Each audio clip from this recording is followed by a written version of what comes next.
wherever you are. Welcome, welcome, welcome. I got a lot to get into, and we're going to see what's going on.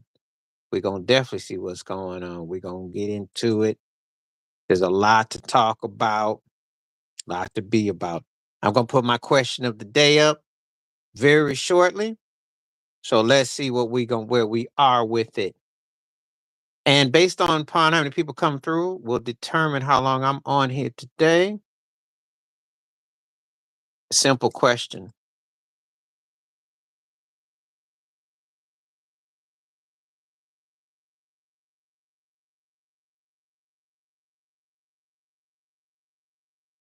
You already know. You seen the headlines.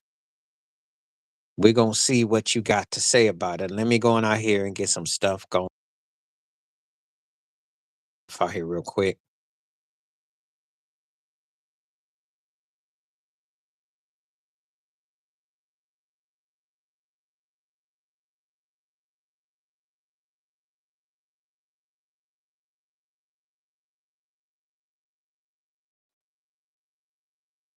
So we got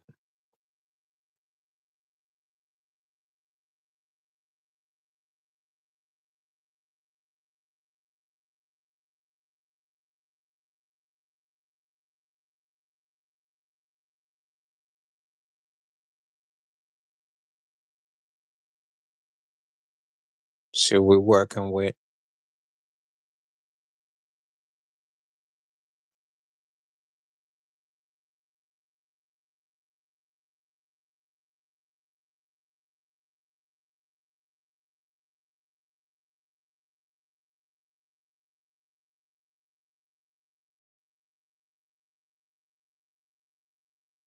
Probably gonna be some people. It's gonna be just a minute before they come through. So it's understandable.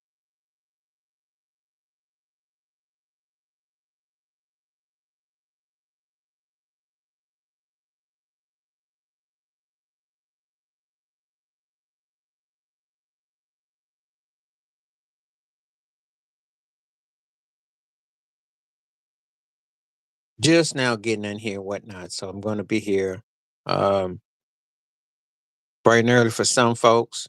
So we got anybody got comments? If you're on board, feel free to talk. Hey, how you doing? Tell me where you're coming from and how is your day going so far? No, yeah. I said, how are you doing? How is your day going so far? And where are you coming from? What's up? Told you I was gonna come a little bit early today. A lot to get into. Oh, good, good, good. Great. Welcome. I like that. How's your day been so far? Thank you for coming through. And please hit the likes buttons too. Everybody comes through. Welcome that. We have conversation on a wide range of topics. Um, Lot to get into, but of course, everybody didn't heard about Jay Z. That thing. Uh, okay. Well, thank you for coming through. Short, sweet, and soft. But I hope to see you again. Thank you, though.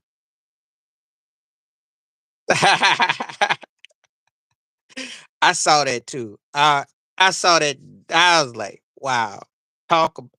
If you don't win, if you don't win this year, you probably never win again. I have never seen a team that's had so much rabbit's feet in one year. I tell you, doinking the side of you. I mean, just amazing. But then again, it could be just Mahomes' time. I mean, sometimes it be that way. And the truth of the matter is, that's really how it is. It's that close to victory, to that close to defeat, to that close to you didn't get it. It really is. It's a game of inches, and sometimes you have it that way. You have it that way. You know, you have it everywhere you can imagine. That's how you know he's been a dynasty and been incredible because think about it. I mean, the way he's won Super Bowls has been that way. He's had the come from behinds and the so all that. Oh yeah, well that was coming. I mean. Birds of a feather tending to flock together. And everybody associated with Trump, it's the same old story, just like everybody associated with Diddy. I tell you, these birds of a feather. I kid you not. Yeah. I just did the Nick Fuentes one too, because I was like, oh, him? Him? Oh, Nick? Okay. Nick gave me good material. I was thinking about that LeBron one, but this Jay-Z thing obviously Ted, and they are friends. And I told you about what's going on. Oh, he'll get what wake up call? He didn't wake up call. He's been asleep. He'll get his pardon. I give him about 2 months. He'll pardon him out. Have him do highway duty. It'll be something. It won't be nothing long. So let's chop it up because I'm on here for a good couple of hours today. So let's do it. We can talk. I don't know about a wake up call because the cat ain't necessarily, he doesn't. What does he see himself as? Think he sees himself just like Charlie Sheen. He don't see nothing else there. So, but anyway, well, it's hard for me to talk about Kansas City because I'm just like, well, yeah, well, I knew he was gonna leave. I knew he was gonna leave, and they are a team on the come up. They are, you know. Yeah, well, yeah. He finally, yeah, yeah, because they got a lot more youth over there. I get it. I don't like it, but I get it. The Mets are more entertaining because the Yankees. You got to think about it like this. Shoot, in 5 years, there's no more Giancarlo Stanton because he's on his last leg. He probably got 2 or 3. You know hello, how you doing? Welcome. You know that um was his but I mean he's in his 30s. He didn't peak till he got old. So you got 2 30-year-old cats and you're in your early 20s. Judge is hitting towards old manville. Well, it's not a huge void, but it's because of the energy he provided. Not a huge void. He gave you a popping pick, but the problem is they just need some guys who can fly on the base paths. They need what I call nickel and dime cats. Soto was good for what he did, but it wasn't enough, obviously. So you need some guys who can create some tension and havoc on the base paths. That's what you need. That's what they really need. You know, they need to find the nickel and dime cats because the 3-run home run thing ain't gonna work. But I think it's also because again, Judge and Stanton are old cats. Well, there's a lot of cats, but I'd look at someone like the St. Louis Cardinals. I look at somebody that has base runners. I have to look around cats that get on the base. What Atlanta does, what St. Louis does. What Tampa Bay do. You got to have more versatility. That's the problem. The triple sandwich is nice, but it didn't have enough pop against the Dodgers. So you need to get guys on the base path. So they're fundamentally flawed as base runners. The Yankees are. It's a known fact. So they got to get more action where they can get on the base paths. They got to get back to fundamentals. It was embarrassing to be a runner up and they call you fundamentally flawed on the base paths. That's just Aaron Boone not doing his job. Where they're not fundamentally sound on that. I think pitching you can add another arm, but I think basically they got to create more ways to generate other forms of offense and stop being so predicting on Aaron Judge and Gene Carlo. I don't think that's going to be the end all be all. Yep, that's what I'm saying. Cleveland does have a good mix. All those teams in the AL Central were showing me that Minnesota, Cleveland, even Detroit. That's what it takes. Because the Yankees, listen, if it's anybody else to get to the World Series as a runner-up, you'll be happy. But this is the Yankees we're talking about. We don't do runner-up. We don't get excited about just being there and getting smashed. But Cleveland does have a blueprint. The Guardians is their names, by the way, just to be up to date. I know what you're saying, but I have to. The Cleveland Guardians. But they do have the good mix. The problem with them is their pitching. That's their problem right now. They got like the mix I like. They just ain't got the pitching. If they always come across like they got to play from behind and you know not a championship team, but an entertaining team. But they dangerous though. Don't but they one thing if they ever get any pitch, if they get those things in sync, they're gonna be the team to beat. So just saying. But anyway, that's when we get to baseball season. I'm sure Brian Cashman, they'll figure out they have to make an adjustment anyway. But anyway, we getting back into this football and you know, it's a tough weekend for some teams and some bad football. A lot of 3-10 teams, bad kicking as usual, bad secondaries, and Kansas City being lucky and Detroit being lucky. And, and then there's some teams that I can't quite put my finger on. How good are they or what are they? Is Minnesota, Seattle come to mind? I don't know. Lot of it.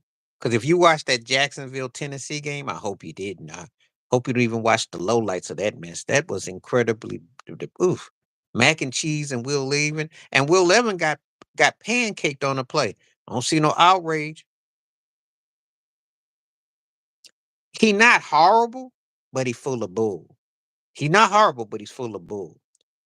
He's an average quarterback who has a couple outer body games and got people thinking he's top tier, and then he'll look like he's good, which is second tier. But he's really an average quarterback who knows how to stunt in front.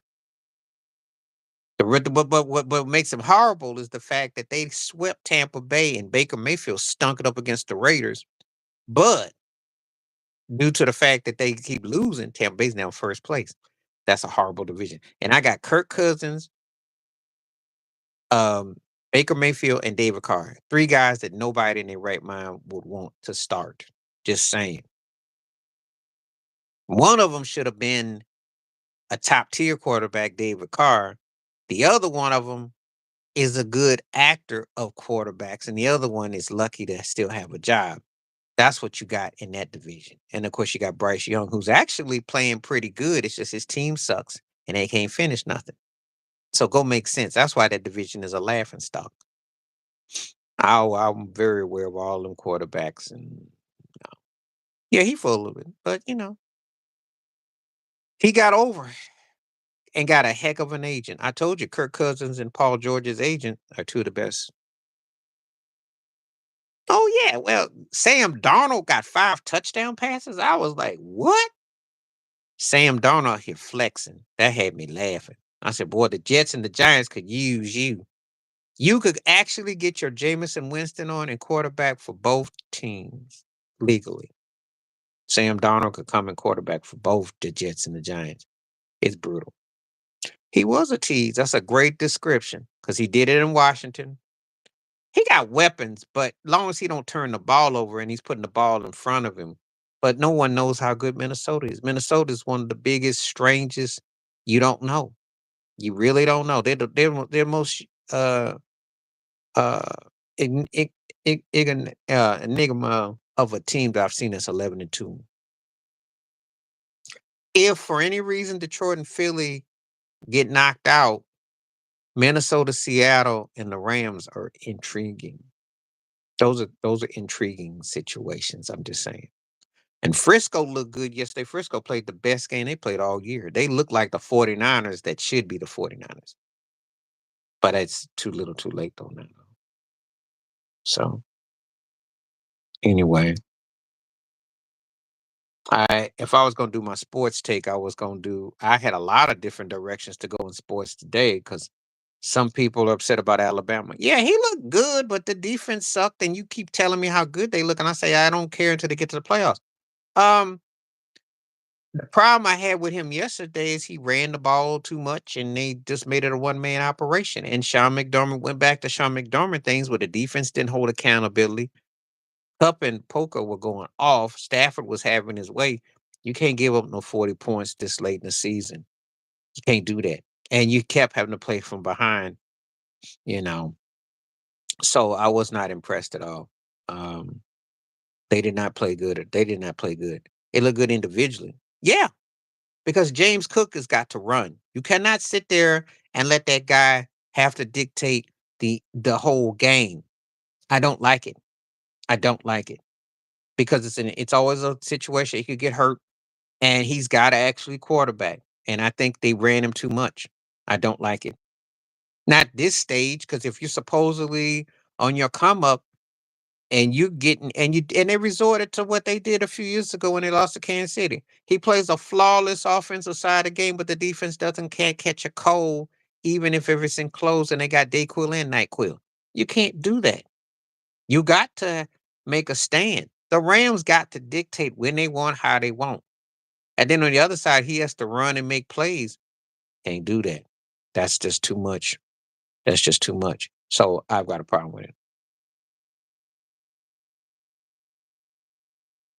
Yeah, he missed a couple on the left side, and that's what I was talking about.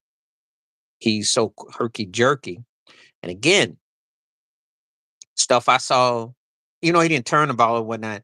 I saw things that took me back to when they were problematic. He was trying to do too much, but their defense didn't stop nothing. This ain't the last time we were in LA. Last time I was in LA when the Rams had won the Super Bowl the following year and they spanked they behind. This wasn't that Bills team.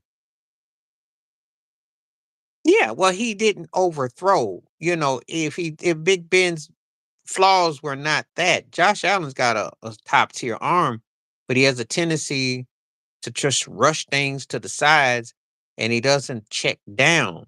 That's where you utilize a tight end or a fullback. You do check downs. And sometimes he doesn't check down.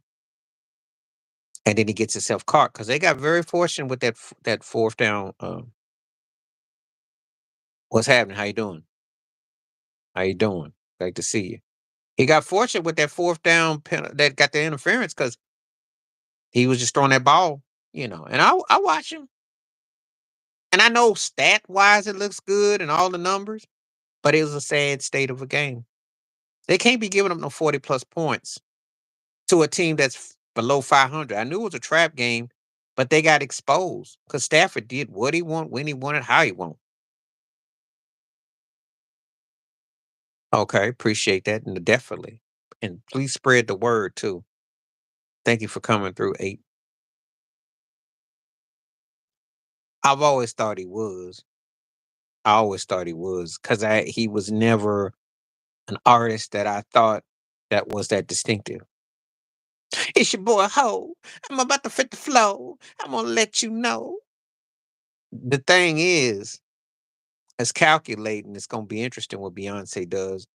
I'm watching the body language and it's gonna come. But I've already did posts where I said birds of a feather flocking together. You can't have R. Kelly to your left and did it to your right and act like you don't know what's going on in between. Just can't do it. He don't mind.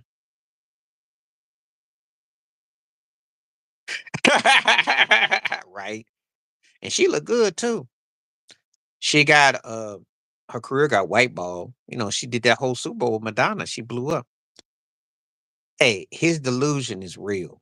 His delusion is real. Remember, he packed a house at Patriot Stadium and got a half a clap for Tom Brady. He been hanging in the burbs. Yeah, though he really thinking,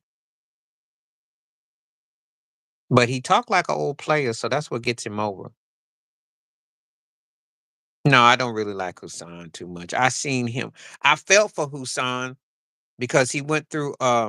Now he be snitching, informant. I'm gonna tell you a story.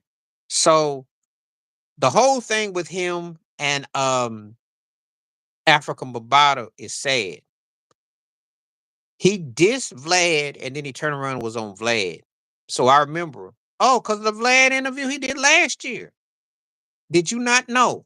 He sat there and called him culture vulture and all that. Then who sits up there talking? Some be acting like he on like on the plant. I watched this show and he always got a lot to say about different figures. He do everything for the bag.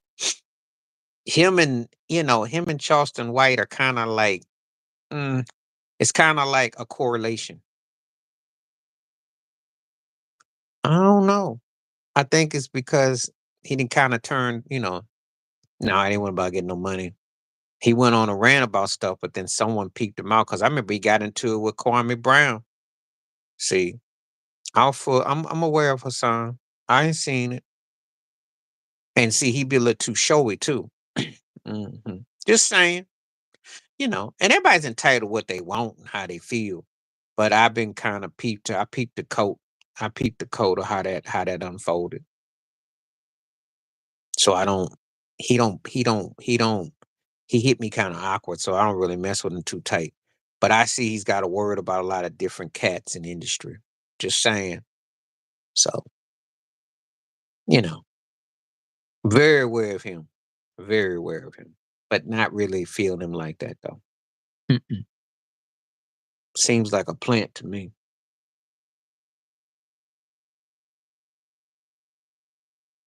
When you say no cursing, I respect who you're talking about.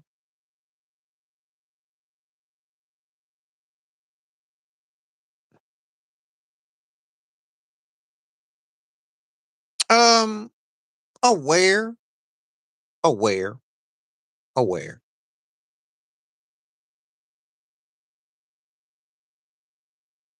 Well, no, because I like to treat people like grown people. We don't have to resort to language. And first of all, I like to um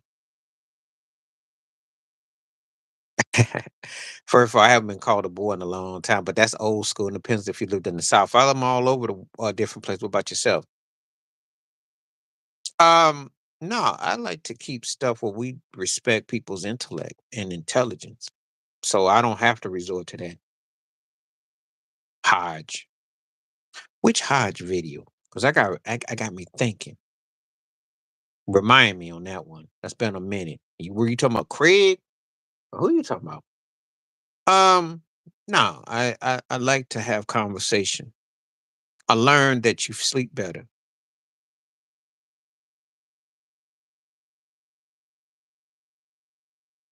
Oh, David Duke. Oh yeah. Oh yeah. Yeah. Yeah. Yeah. Yeah. Yeah. Yeah. Yeah. Oh yeah, with them. Oh yeah, those turkeys. Oh yeah. Yeah. Yeah. Yeah. Yeah. Yeah, they have a lot to say. I've seen their videos. I remember they were talking about R. Kelly. They were talking about Diddy. They got a lot to say. Thank you so much, A. Appreciate that. Again, what I said is this: I don't care if you're black and conservative, Republican, because yep. But the thing is, you don't have to wear it like a badge of honor to sell yourself out. It's just like if you are Starburst crew, whatever you are, you ain't gotta let that be your end all be all. And people seem to get this delusion that you have to go out of your way to showcase your agenda of what you support. Thank you so much. Appreciate everybody saying that. And please can you hit them likes up too. Um, you don't have to. And I know I'm not acting Pollyanna about it, but it don't you do what you do because you got one life to live. You gonna run this orbit one good time, bless your soul, whatever you is. But you ain't gotta like wear it like a badge of honor, like you go out of your way to shuffle your feet or the way you or swing your flag. You just don't have to. In the day, be a human being, and people are going to accept you or they won't. People gonna like it or they not. But some of these cats go out of their way to really Winnie the Pooh themselves and throw the pot of honey at you that this is what they feel. Well, and you know how it's gonna end. We talk about this all the time. It ain't gonna end well.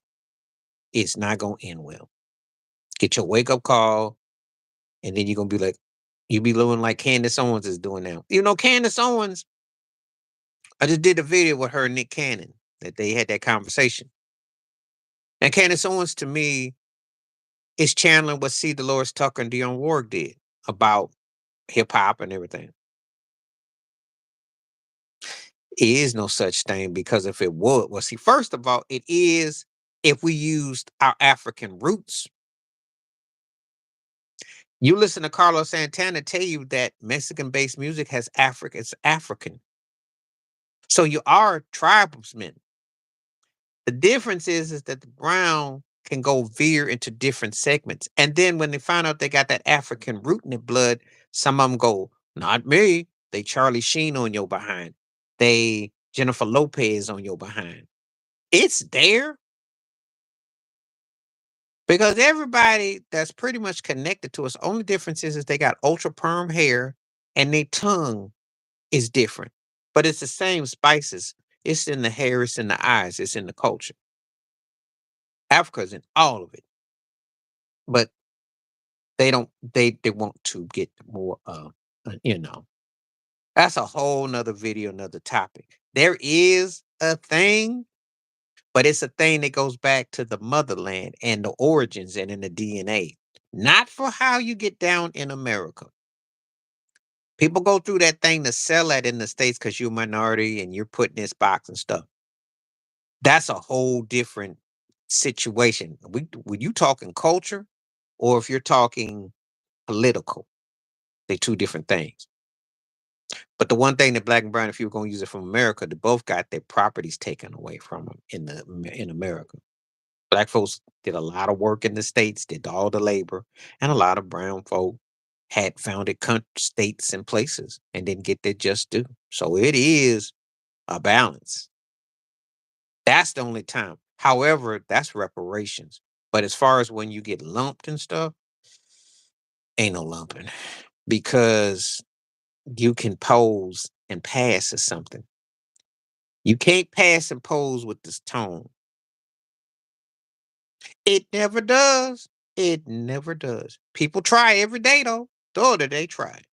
They will dance and cut a rug and smile and clown and hee hee ha ha and cack hack, and then what happens? They get that wake up call. And when they don't get that job that Trump was giving out those cabinet members, and they're like, "Well, what happened?" Because you weren't happening. And see, that's the thing. So don't ever sell yourself short. Don't do it. It's not going to end well. So anyway, that's all I got to say about them Hodge cats. I ain't gonna tell nobody how they run their channels or whatnot, but I tell you how I feel. No, well, so do you think Kendrick Lamar is? Do you think Kendrick Lamar is? If you think Kendrick Lamar is one, give me a one. If you think he's not, give me a two. Now, Charlemagne is just doing what Steve Harvey does, what Wendy Williams does, and what a lot of content creators who create. Okay. Oh, okay. Okay, Kendrick Lamar. Well, I will say this. I like him as an artist. However, he's running a very dangerous sloppy slope if you keep with those diss records with Drake, because then you start to become a parody. I'd pick a one with Jay-Z because Foxy Brown. See, I go back with Jay-Z. Let me tell you a story. Even though I was more R&B, soul R&B fan, growing, what have you, right? But hip hop's always been part of my life. All these cats that's under something or been associated with these labels, they're my peers. They're all of it. And when I say peers, age range, time range. So I know all about Jay-Z. I remember him and Jazzo came out in the late 80s. They would have broke Will Smith, Fresh Prince, and Jazzy Jeff. Big Daddy Kane Association, Jay-Z was waiting. He hit with Can I Get a before he Can I Get Ain't No with him and Foxy came out in 95. So he waited some time before he blew up. But Foxy was underage. Actually, she was a precursor to Rihanna. Because she from the islands and she had a hit record back out 92, 93. It's nothing new. I'm sure when he's singing girls, girls, girls, you never know. But I mean, he was running behind Aaliyah. Aaliyah was at that time of age, and then of course later Beyonce. But the point is, it ain't nothing new in the industry. They doing what's been going on in the streets and what industry cats do all the time. It's just that because of the severity is the problem right here. And somebody eventually wants to take him out. So, and he got arrogant, he got smug, and he been living high on the hog. And they gonna remind him the industry is the real gangster. There's no more shield and protection no more. There's no more buying yourself out. If they done with you, they done with you. Used to be you make the money. Actually, if you paying it off, you're better off just leaving the country, going somewhere else, because they're not going to ever let. They're always going to be like a stain, unless, of course, they choose to downplay. But let's see if Jay Z comes up to these award shows. Let's see if Jay Z gets nominated for anything. You notice his music career, and he doesn't really put much out no more. She probably will.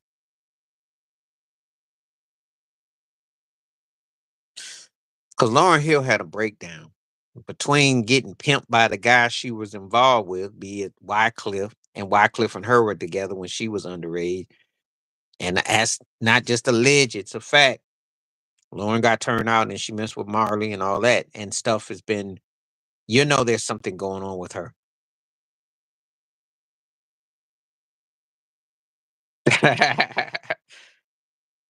Ah, that's why I had a problem. That's one of the many reasons why I've never liked Lazy, because we're past kneeling. And all they do is bring hip hop acts to act like they're hip, and they still got logos in the end zones and helmets and stuff and decals, and yet they still don't want to hire no black general managers. And it is a club to get into the ownership, and they don't even do that. And they give you one token with Magic Johnson, who's probably got 15, 20%. That's not even enough to even pay for the park line. Yeah, he's a camel. So, but see, the thing is, someone's going to do some snitching. He ain't locked up, but he's going to have to get up some money. Probably do. He's trying to do like the painter John Baptiste, who used to hang out with Andy Warhol. I know what it was somewhere between Baptiste and Basquiat. Basquiat is his name. Basquiat and Frank Lucas is where you get Jay Z. It's a very locked relationship. I always thought him and Puffy was odd because Jay Z always tried to come off like he was more of an artist. We know Diddy was more of a marketer. So when they started, but they did get linked up with Clarence Avant, Black Expo out there in Beverly Hills, and it was a business ritual. So, you know. But nothing about what you hear is nothing new. It's just that these cats are getting broke down in ways. And give a shout out to Jaguar Wright and also to the Psychic Salon, because they both was calling it. But Wendy Williams had called it. But far as Jay-Z, this was bit. I mean, listen, you can't sit up there. I did the video recently and I was talking about how Johnny Cochran represent him. Yep, that's one of the reasons why he's hurt. His game and all that ain't the only reason why he fell off. He's associated with all of that. Yeah, I don't know if they go police gonna fix it because they got some of them got bought and paid. Oh yeah, LeBron knows because LeBron is friends with them. Go back when LeBron first came into the league. Beyonce and Jay Z used to sit courtside. You remember LeBron and Beyonce used to make googly eyes like you're reading something to it. They all sitting there, all friends. They all act alike. He might be. He might be. You know, he might be. I don't put. But when we say involved, are you part of a criminal enterprise or are you part of by association by friends? See, there's a difference.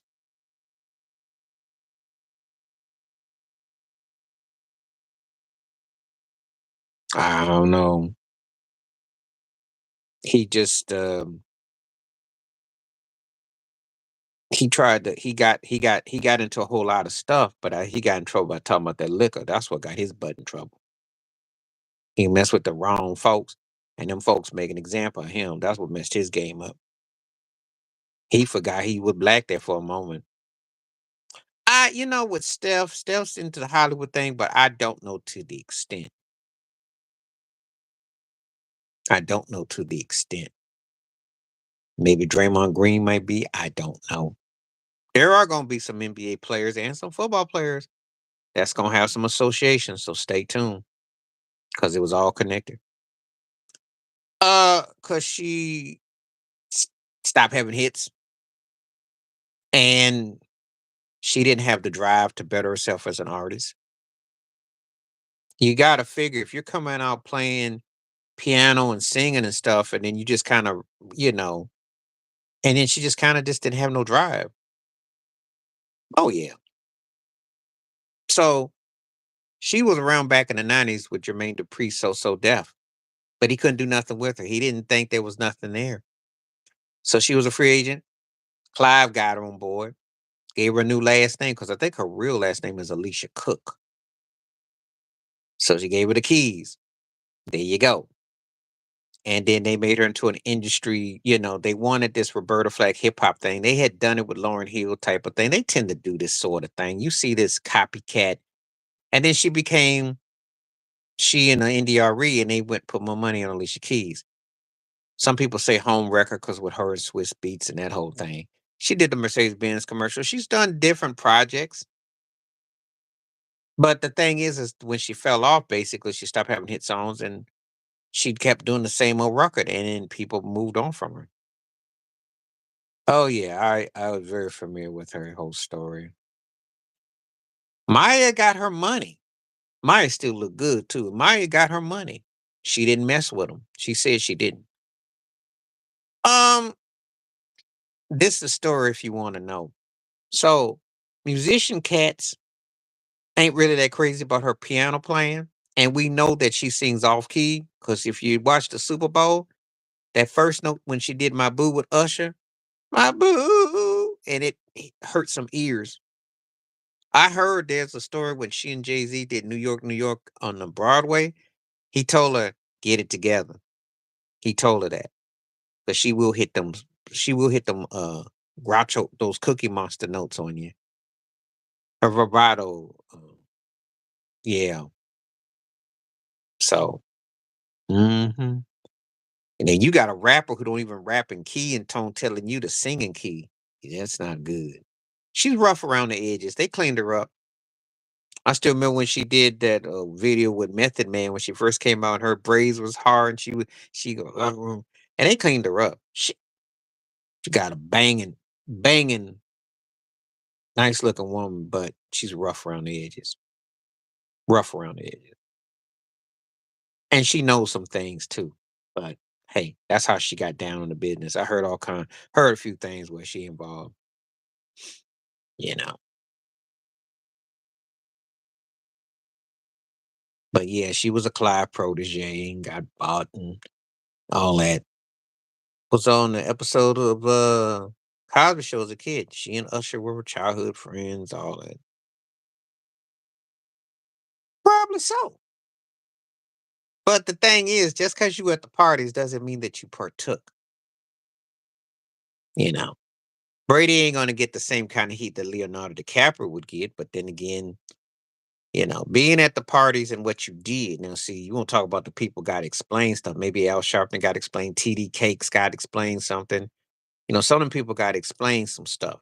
The ones that's got to explain. Brady ain't got to explain nothing.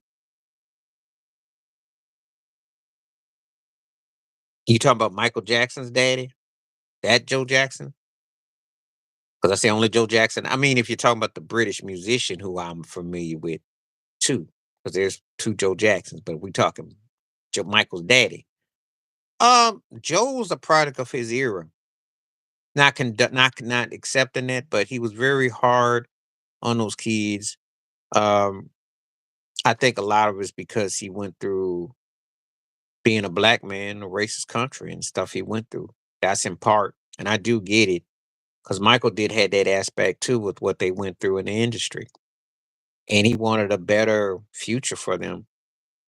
He had to go through a lot of pain, a lot of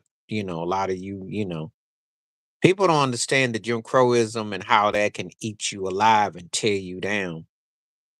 So he went through a lot. Not condoning him because he did some things and he was very rough and some things that you can't, you know, obviously, you know. But he wanted to have them to be the best. He set a standard. So it's pluses and minuses. It's typical. He'll catch more flack than white counterparts would who do the same thing because anything about the industry, everybody's pimping the big, you know. You know what the business is about. Not at the end though. When the trial went, they were cool. He was there for him at the trial. He was there for him. They were there. They were in touch. They were in touch. He represented him, you know. Well, she was younger and she came around when it was a lot different. So if you come from a family of brothers and sisters and you're the younger one or the mini, you're not gonna catch the same heat as the older one. That's just how it goes. You already know. So by the time she came around and they started making some money and they was out there, her livelihood wasn't the same experiences as what Michael had to encounter. She did go through racism and she went through, being out there in Encino, California. They went through stuff, but she didn't have to go through the stuff Michael did. It's a big difference when you can kind of watch it, somebody else keeping the food and the lights on, and you got to go through it because Michael took care of his family. That's one of the reasons why I don't let nobody diss that man for what he did because he took care of his family. He took the whole family on his back. He was got around, got down, had all shoots and kids, but he was also detailed about the business too. Spoke his mind. Spoke his mind. It's a very complex situation because there's parts that you agree with and parts you won't. Wow, this voting is taking off. And 78% say that Jay-Z is done. It's gonna be tough to overcome them kind of charges and those allegations. So, but no, there's parts of Joe that I definitely understand. There's parts I don't. Because I think the parts I don't understand is that, you still have to show love if you're with and rights. And, you know,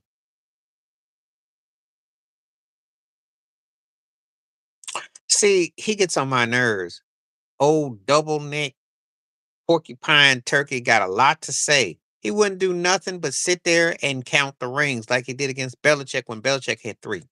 He wishes his defense uh never got to a Super Bowl when he was the coach. Yes, they played well enough in those games, but they lost AFC championship games to Pittsburgh and to the Colts. So what's he talking about? You wish. You meant to say you wish your daddy's defense was against him. You never had a defense that could stop a Super Bowl winning quarterback. Because Peyton Manning, multiple Super Bowl wins. Ben Roethlisberger. What are you talking about, Rex Ryan? Please, Rex Ryan. That would be too easy of a video for me, and I'm not even going to do that. But we'll keep this on the live. He is tripping. Wishing. That's a laugh. Rex Ryan, you wish you had a quarterback like Patrick Mahomes, and then you could beat any defense. Because you had Mark Butt Sanchez, who looked pretty good for a moment. Um, True that. The best voice? Oh, that's tough. Because there's voices that come to mind. I mean, obviously Aretha Franklin, Whitney Houston, Gladys Knight, Sarah Vaughan, Ella Fitzgerald. We just talking pure on the voice. Ella was pitch perfect. We just talking voices. Probably Ella Fitzgerald. Just if I'm listening to a female voice, because her tone was just, she was incredible. But it depends. I can also make a case for Mahalia Jackson. It depends on what we're going at. Going where we're going. Minnie Riperton was incredible. I think Shantae Moore got incredible voice. It just don't have no songs. You know, I like tone a lot. So, hmm pens. Yeah, Whitney's. I said Whitney after I said Aretha, especially old Whitney, like the Whitney before she got pop sized.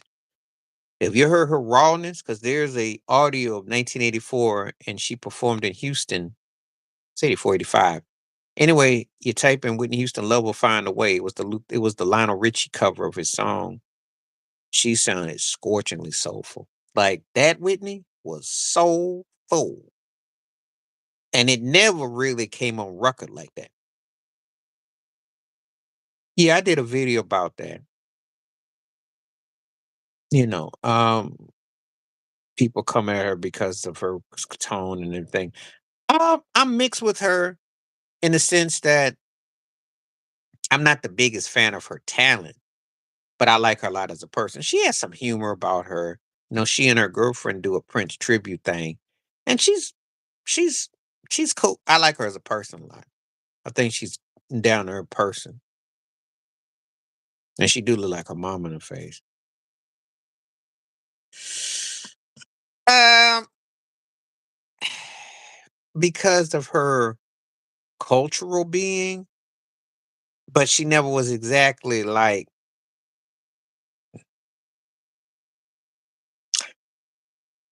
she ain't been outspoken either. I mean, she's been a what you call a pop culture kid. I never really it's like Tracy Ellis Ross. Never really grasped one way or the other.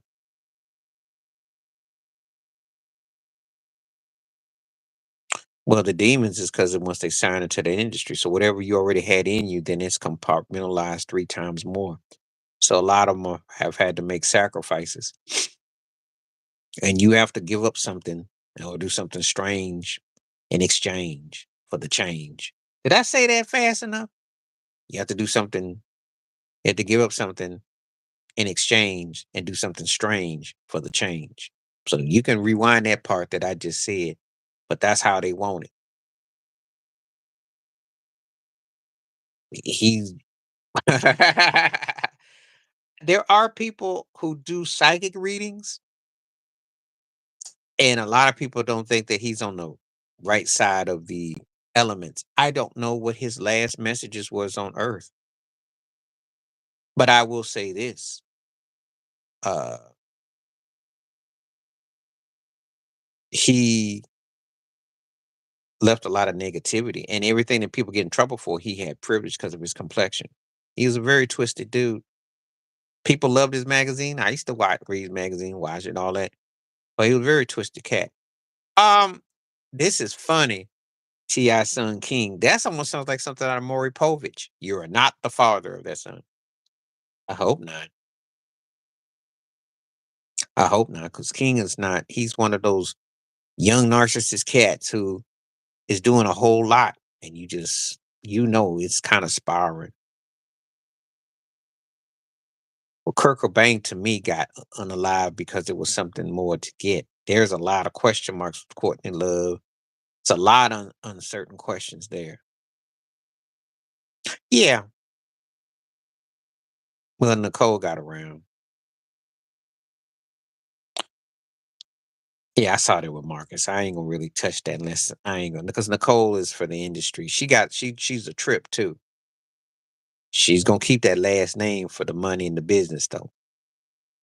I don't know what King will do. He just gotta be careful though. But then again, if he sings like his daddy, he won't have much to worry about because daddy and his mama know how to sing. Because they should be lined up with Diddy and Jay-Z and R. Kelly too. But that's another story, another video. If you know about T.I. situations and all that. Pryor lived a long time, but yeah, he had to do a lot of strange things to keep it going. Robin Williams, yeah, it was always like that. He was, I think, on the spectrum, and it was a lot of stuff. Nicole was a model.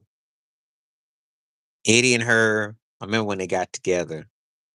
Uh, she was a fresh face one too. He had had breakups and stuff, and Nicole and him seemed kind of odd because he was more low key. Eddie's a low key dude. He's an introvert hard. He don't really do a lot of nothing. Nicole, the one got kind of a lot of kick to her. You know, of course, all y'all know about Nicole and Michael Strahan, how that went down. And Nicole keeps it together too. Still look good, still all that. But Nicole got that street vibe to her uh, that, she's got a little edge to her. But she's on her business, though. I see her, you know, and one thing about the industry is this. Most of them who want to be accustomed to some lifestyle go only go with what they pass around. So I don't know about uh, Michael Jordan, Nicole Murphy, because let me rewind my clock because he was with Juanita in the late 80s. I don't know. I know because see, Eddie and Nicole were together for a long time, so I don't know. And if that was, it was fleeting and it didn't last long. I know about Jordan and Robin Givens, but Nicole would have been late teens or so in the 80s. So I don't know about that one. I don't know. If it was, it wasn't for long, but she knows industry. Yeah, very quick break off and go about your business kind of thing. And arm candy for a moment, but it wasn't nothing there. But if that's the case, he done always ran behind Eddie. And that shows you how to pass around sloppiness of the industry right there. So thank you. That's another reason why you don't want nothing to do with the industry because they pass everything around. Stuff get passed around like now and laters. That's not good. But there's chances are the same chick that's I heard about that one groupie that was at a Rick James backstage, and then 20 years later, she's at a 50 Cent backstage. So chances are, pass around Betty. There's always a pass around Betty. Oh, yeah. Oh, yeah. Oh, yeah. Jada's in on that thing too. Jada Smith, they do that. Oh, yeah. NBA doing it, NFL doing it, they all.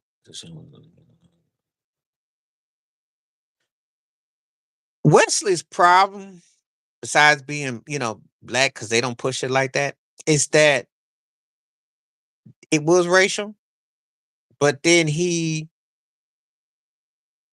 film roles were geared towards more black.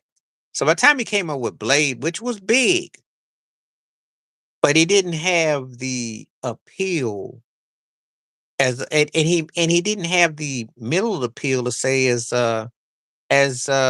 Samuel Jackson. And he didn't get that crossover hit like Fishburne did. So he was got kind of because I'm gonna tell you his peak and his prime was from the Bad video, Mo Better Blues with Denzel and them, and of course when he did New Jack City, and then Tu Wong Fu and then White Man Can't Jump, and I like Sugar Hill, and then he was in Waiting to Exhale, but it didn't stick to a rise. Had he done Blade at that time when he had done New Jack City, then he would have had a yin and yang. He did that movie The Fan with Rob De Niro, but they tried him, and of course Jungle Fever. Tried him as a leading man, tried him as this. So he wasn't pigeonholed, but he was kind of thrown around. Um, I don't know. I don't hear anything about LeBron's wife, but I know Braun there's some low, but I don't know. But then again, wouldn't be none surprising. Yeah, Blade was big. Yeah, it was called The Fan because I went to go see it. It was back in '92. And he had played baseball movies before. He's Willie Mays Hayes in Major League. He had done baseball movies. Didn't look too believable. And Rob De Niro's character was a psychopath, and he was playing for the San Francisco Giants. I remember Wesley, and of course, I forgot about him being a cop in Frank White. What's with Lawrence Fishburne? I can't even think. But anyway, he had done a lot of different things. It just that it didn't quite. Is Denzel Washington good? What do you mean? Is he good? You talking about his personal life? You talking about when you say is Denzel Washington good? Yeah, but somehow Wesley's somewhere I like Stallone as a kid. I don't like him personally because he a big time bigot, but I respected Rocky growing up.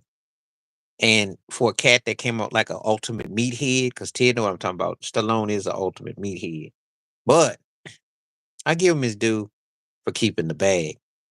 But I don't really care for him personally, though. Respect his hustle, though. Um, Denzel. Just ask. No, I don't. I think you're learning that today. This is the era when people tell you to separate the art from the person. This is the era where you learn that because you're seeing a lot of people getting taken down. And what they're getting taken down for is because it should always been that way. We don't know these folks. So stop acting like just because you like their movie or their athleticism or their singing or talent, you don't know what they like because they're in a studio. A studio creates. It's a dream factory. Actually, Prince wrote a song called "The Dream Factory." You should go listen to it. It's true.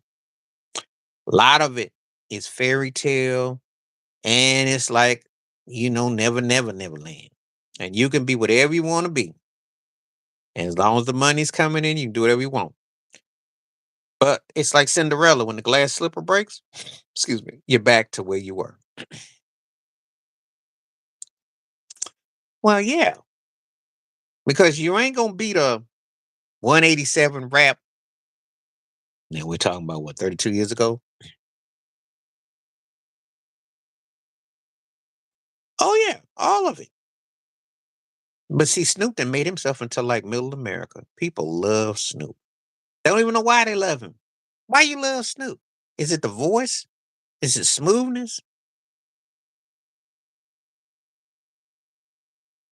Yeah, Will had to sacrifice. And that's why when I watch his videos now, it's hard for me to watch his videos when he's talking because he's talking about the original on the Fresh Prince. He's sorry how he treated her and all that, and he's you know bought and paid for. Sat there and cried after he got that Oscar. He put them fingers on Chris Rock. I don't like Chris Rock, and Chris Rock could have charged him, could have gone to whatever. But it's like how he broke down in tears because he got an Oscar. I'm like, come on, man. We know it's deeper. I know. I didn't talk about it because I'm not a big fan of Slim Shady. But I say rest in peace to her though. They had battles they had to go through. I heard about it. Um, we have to we hold that they be all right as people, but we got to separate the two though. Can't hold them up. Oh yeah. Well, Snoop was like a soulful cat. When back in the '90s when he came out, you couldn't imagine a rapper that sounded like Teddy Pendergrass. He had this soulful tone. Tone meant something in rap. If you come along now in hip hop and you hear auto tune, a guy sounding flat, it meant something to hear a voice. It wasn't that you know, Jim Carrey is deeper than he leads on. He spoke some truths. In fact, that he gave it up for Keenan Ivory Wayans and Living Color, and one of the and will tell people where who hooked him up. He has some depth to him and how he blew up, but he didn't let it overtake him. I got respect for Jim Carrey in that regard. He talked about it. He kept it 100. He's bought and paid for. Come on now. Pumping the man, total line. Good boy. Yeah, I'm the rock. Yeah. Smiling and he do whatever they tell him to do. Carrie's had some mental situations. I mean, him and Jenny McCarthy before she went on with Wahlberg and all that. But he, you know, the Rock is just like typical Hollywood cat, actor. He know why he got over. He do what they tell him. Company man, total line. Be a good one. He's no threat, no promise. He's big, big, strong, and soft. If you ever watch Reggie Wright Jr., he talked about something that he could lift off of a table, not with his hands and not with his toes. You let your imagination go on with you about what Dwayne Rock was talking about. He been to the Diddy parties. Oh, Tyler Perry. Hmm. Sold out. And the thing about it is that he is obviously a limited filmmaker because he can't really expound just aside from one character that he does. So if he ain't Medea, there ain't much to him. Built a conglomerate and you know, respect the hustle, but he's corny, soft, generic, and bought and paid for. And when he got that token Oscar, he boo-hooed and cried. I'm like, come on, man. That's not gonna make or break your career. But he's Hollywood, yo. And watch your back, round TP. um, he did her bad. He got a lot of mommy issues. Some people do. Some people do. I watched that show. They had it downtown LA. Like, oh, thank you. Oh. I'm like, come on, man. I hate it when these cats gets like saps. Eddie Murphy ain't win no Oscar. Does it hurt his career? Will Smith had been in the industry how long before he got that Oscar? Before he cried? I mean, come on now. If you're making box office, do you think Tom Cruise is crying because he ain't got no Oscar? I can tell you there's about 10, 20 white cats who would love to have Tom Cruise's problems. And they got and awards don't make your career. Yep. Oh, like, what are you breaking down for? Are you crying because that's the end of your career? Because if you're Halle Berry, Cuba Gooding Jr., is that why you crying? Because they tell you that we're gonna give you one of these based on your skin color every 25 years. Yeah, Halle Berry, the first one to win this Oscar since Hattie McDaniel, which was in 1942 for Gone with the Wind. So want you to boo-hoo on cue. It only took that racist butt show 60 years to give it to the black woman. We crying. Yeah, I gotta thank the dog. Lassie, I gotta think. They have to.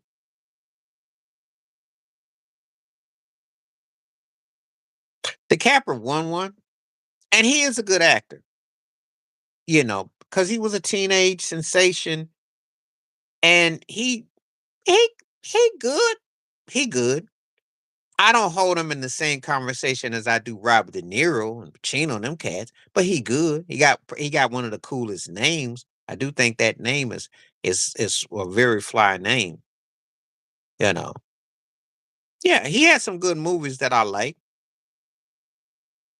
This Boy's Life, I thought he had a rawness about him. I mean, I seen his work, and I thought that he's a really good actor. Do I think he's great? I still think he's still got room to probably get better. I still think he can add something to his repertoire, but I think he's good. I think, and being good, you in the good to really good to very good range.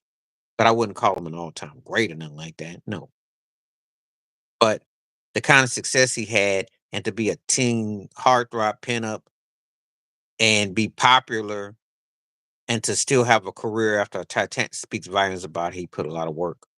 So I would give him his due on that. Because believe me, you are a teen and you do something like Titanic, your head would be so far buried. And I think 30 years later he's still doing so. Depends on what starting quarterbacks we talking about. Because once we get past the Mahomeses, uh Jared Goff, Burrows had a good year. They just stink. Um, I think it's been mixed. Because again, if we go by it, we go looking right, you ain't blown away by a lot of quarterbacks. Micah Parsons, from a statistic perspective, if the Bengals were good, he would be MVP consideration.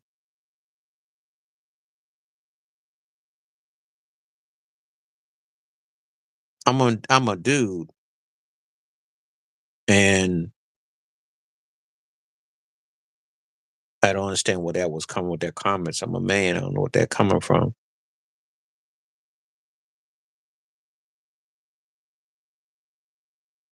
My favorite black male and white male actors ever. Um, Black gonna be Sidney Poitier, and white's gonna be Robert De Niro. I think the quarterbacks this year have been a mixed bag, if I'm honest. Because for every Josh Allen, You had an Aaron Rodgers. You had Trevor Lawrence. You had the reemergence of a Russell Wilson, and Lamar Jackson's played great. Joe Burrow's played great. Then you had Jameson Winston and Deshaun Watson. And then you've had Justin Herbert, who's been decent. Mahomes has been good, not great. Stat wise, it'd be good, not great, despite the record. Oh, Denver has been decent. Brock Purdy been hurt, so it's been hit and miss. Hit and miss is the term I would say. Um,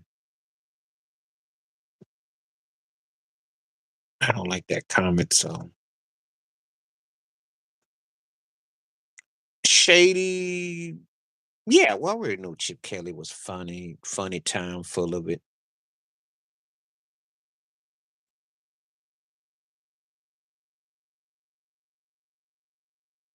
The problem with them is that he came into the Eagles and he was overcoached. Um, I don't think his style of coaching translated to the NFL level. That was the problem.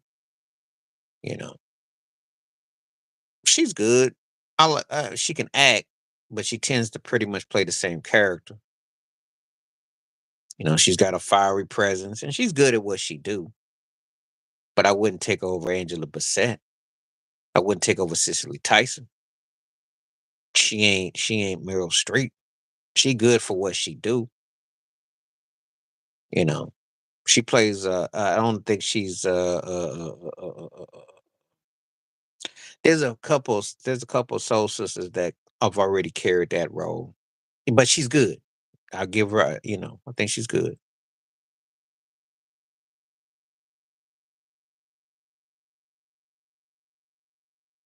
But anyway, that's why Chip Kelly ain't never gonna get no NFL coaching job again, and he wins it over his head.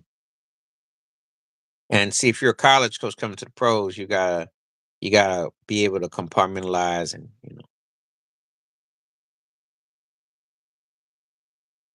that's not a hot take. That's a fact.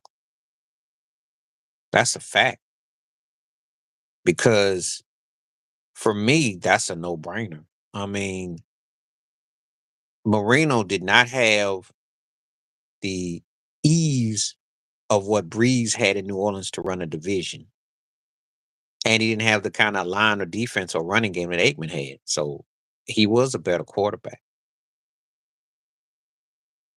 I feel the same way about Halle Berry. Because it wasn't until she started taking off her clothes that they gave her the Oscars. And when she did Monsters Ball with who? Diddy, Billy Bob Thornton. Think about it. Marino and Jimmy Miami shut down takeoff. He would have won the Dallas if he had Aikman talent. Yeah, because he never had a defense that Jimmy had, and he sure as heck never had Emmett Smith back there. He had great receivers. He had guys that were twins pretty much.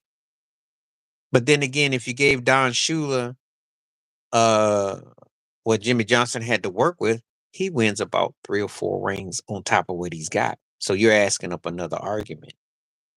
And Jimmy Johnson was not a better coach than Don Shula to me.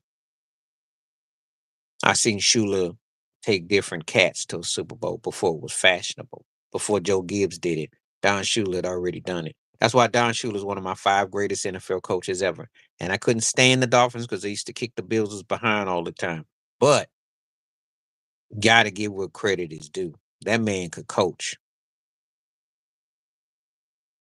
Yeah, I don't know how Jimmy Johnson would have done with Marino in his prime, though. See, because Marino was a talent that you had to have the right coach to understand it, and Jimmy Johnson didn't, and he got it wrong, and it didn't work in Miami. Actually, it made Jimmy Johnson. The people even talk. We talk about longevity and we talk about impact. No one ever talks about Jimmy Johnson with the Dolphins because it was very mediocre, and they got their door knobs blew off in the postseason. So we don't even talk about it. So there you go.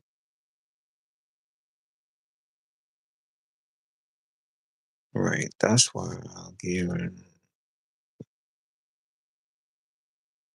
Well, no, you gotta have some acting to go along with what you do. Octavia Spencer's a nice looking woman. She's all right. It's just that you gotta have the skill set. I gotta have you gotta have the totality though. You have to have totality.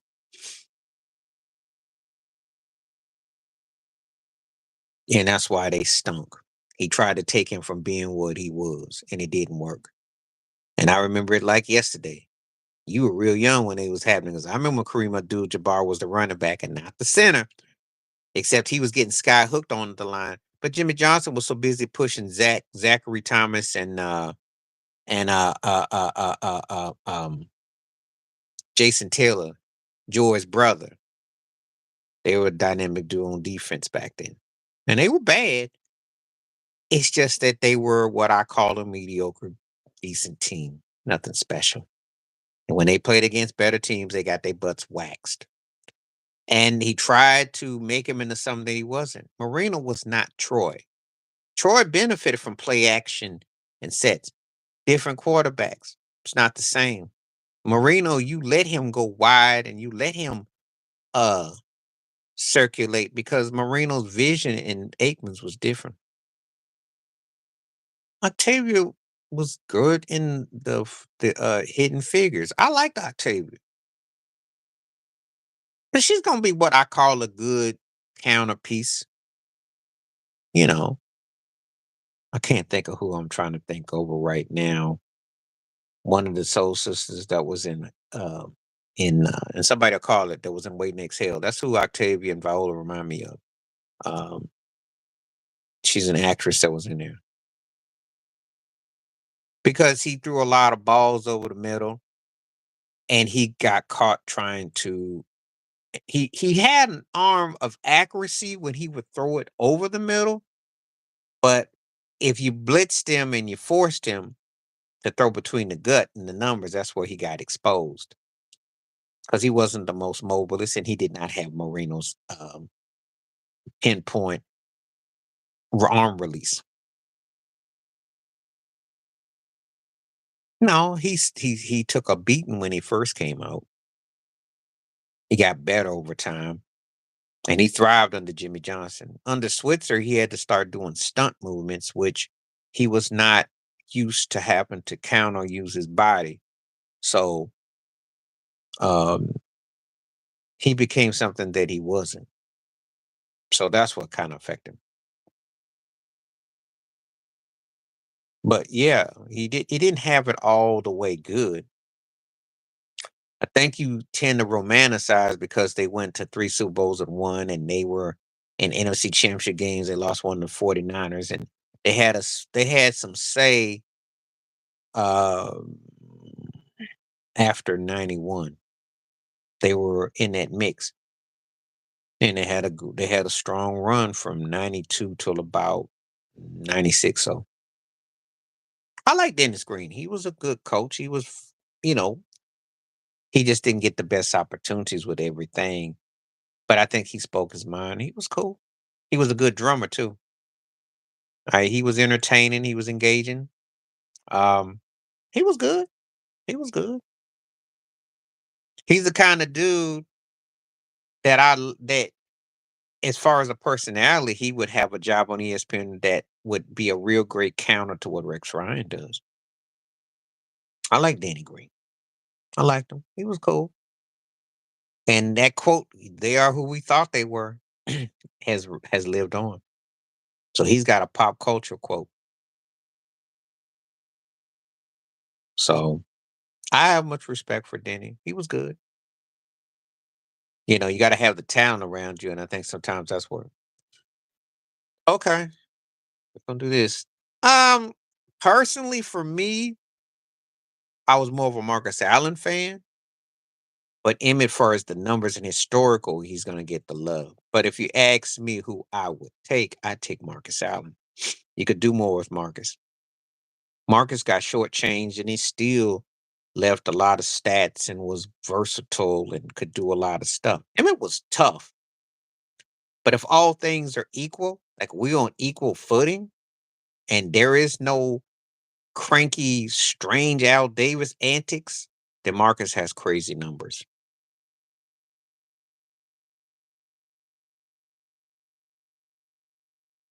Well, it is an industry that it does uh, about your popularity and how far we can go with you. Will Ferrell um, kind of was like reminding me of the Dan Aykroyd, kind of like the old Saturday Night Live thing, and he caught on, and his characters caught on. Melissa McCarthy too, her characters caught on, and they were like typecast, and it just kind of caught on. Kevin Hart is an interesting anomaly because it was a black thing, and then he stayed big, and then he did commercials, and then people kind of, he caught on, and he just kind of stuck around. And so he became a cat that was kind of middle of the road that blew up. And, it's kind of they kind of stood there. Tiffany Haddish, catchy, but no longevity though. Amanda Baines was always kind of cuckoo. Yeah, he was being forced in that game because the 49ers defense was penetrating the line. That's all that came down to. One of the Listen, this ain't no Scooby Doo mystery. What made the Cowboys formidable in the 90s because they could beat your butt at the line. You had Larry Allen and you had Nate Newton, them guys. They had a heck of a line. A heck of a line. Yeah, but it was the 49ers pressing. They pressed them. They were able to also get physical with Michael Irvin and Al Harper. I thought he was a pompous white cat back in the day. I thought he was kind of smug, but I do like him though as a commentator. And in hindsight, I'd say a really good quarterback. Not great to my standards, 'cause I still think Roger Staubach is the greatest Dallas Cowboy quarterback. But um, he's tough. I used to think I'd be him. And I hate he beat my Bills. I thought he was pompous and smug, blonde, blue-eyed cat. But I can't take nothing for what he's tough. You know, And he had a consistent pass, like I said before. He was cool in the pocket. He earned his stripes. I just don't ever no one will ever put him as one of the all-time greatest quarterbacks. So he'll never get your top 7 or 8 list. Just keeping it 100 despite the rings. Because you got people who are gonna debate Emmett and people debate Irvin. And some will debate Jimmy Johnson, and there's a lot of factors. But he was at the right place, right time, and he came up big when he had to. So I will give him his due. He won rings with 2 different quarterbacks, and he could tolerate Jerry Jones. He's a very strong analyst. My other real pet peeve is when him and, Joe Buck were on about Aaron Rodgers and Andrew Luck. I'm like, y'all need to stop with this mess. But anyway, I mean, for the most part, I give Aikman his due. He was good, but not great though. But good, very good. And as a commentator, I think he's great. Now that I will say. And he's definitely, he speaks his mind. So the heck is this?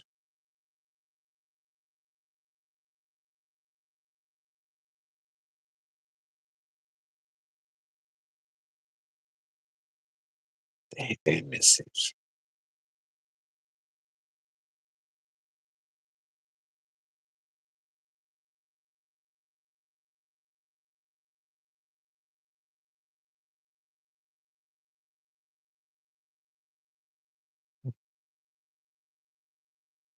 So that's all I gotta say. Okay, keep on coming. We on fire today. Let's keep talking. 81% saying that they think Jay Z is done. I'm getting a lot of votes today.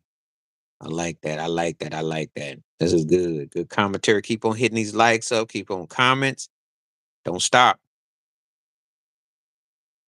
I'm gonna go with Sproles. I think you asked me about Sproles. You're gonna be hard pressed to find too many people that I won't take Sproles over because I like the way he motioned and moved in the line. I think he was just one of those spongy type of cats. And he reminded me of a few cats that I remember back in the day, like Joe Morris and James Brooks. And those cats were feisty. And Sproles was something else. I thought Sproles was definitely, but I like Doug Martin. Doug Martin was good. I always applaud you when you mention some obscure cats too, because too often than not, people always. I don't mind the big names because you do give me some good big name comparisons, but I always like the.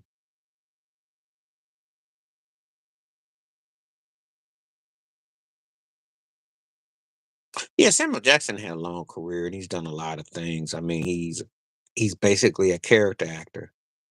Well, he pretty much plays the same role. He's pretty much a smart, upward brother who, tactful for the streets. He doesn't really. He's played different roles, but he's pretty much been typecast too.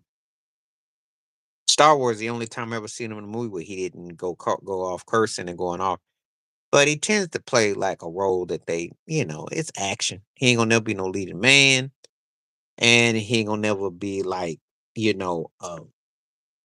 necessarily create him to be sophisticated. It's a working man brother. Brigands or Bettis? I'm taking. That's a good one. I think I gotta go with Bettis because to me, I think he had a better complete career. He was bad with the Rams, and of course, you know how he ended with Pittsburgh. Um, it was all right. It was all right. It was more of a punchline of a certain way he was promoting it. I thought he was better than Eve's Bio, if you want my honest opinion. I think the thing with Samuel Jackson is that he gets these over the top type of roles and he's in the middleman. And sometimes they work, you know. I like that movie, but I wasn't in love with it. But I like Eve's Bio a lot, you know. I still think him as Jackie Brown when he kind of gave me Miles Davis vibes is one of his most underrated roles, if you must know. And of course, as Gator and Jungle Fever. Sometimes with him, it's the subtlety that I can see other roles that they didn't get of him. I think he would have been a cold Miles Davis jazz trumpet player in some role. I think that was a missed opportunity. The significance of it from a pop culture perspective, and it did wonders for John Travolta, but I wasn't the biggest fan of the film, but I watched it.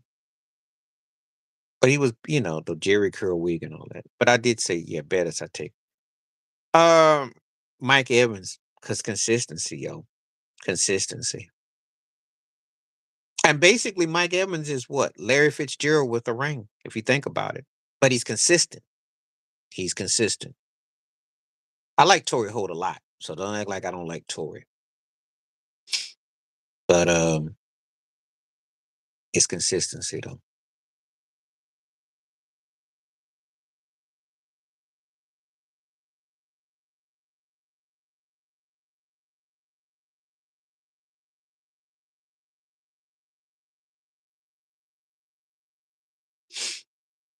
I always like Mike Evans. And there was a part of me that wished the Bills had a guy named. I like his consistency. Because he's the kind of dude you can win with, and he comes up big. Torrey Holt was bad. Torrey was bad.